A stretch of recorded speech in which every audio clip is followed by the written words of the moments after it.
وەکو ئەزان کارگەی دۆشاوی تەماتەی شاردوو لە ساڵی 2014 دامەزراوە. کارگەی دۆشاوی تەماتەی شاردوو توانای وەرگرتنی 150 تۆن تەماتە هەیە ڕۆژانە. سپاس بۆخوا وەکو هەلی کار ئەمڕۆ کارگەکەمان هەلی کاری بۆ 35 بۆ 40 کارمەند دروست کردووە.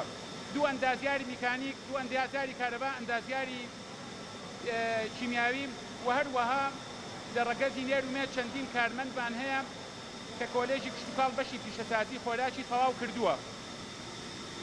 کارگەی دۆشاوی تەماتەی شاردوو لە بەرنامەیدایە کە فراوانکاری بکات لە کارگەکەدا، ئەویش بە دروستکردنی سارکەرەوە و هۆڵی بەرهەم و هەروەها هاوردەکردنی خەتی نوێ بۆ ئەوەی بۆ ساڵانی ئایندە بتوانین تاقەی ئینتاجی و وەرگرتنی تەماتە بۆ ئەوەی هەلی کار بۆ جوتیارەکانمان دروست بێ و کەرتی کشتتوکاڵ بەرەو پێشەوە بەرین زیاتر بتوانین کە تەماتە وەرگرتن بەرهەمی ناوخۆی زیاد بکەین لە کوردستانە.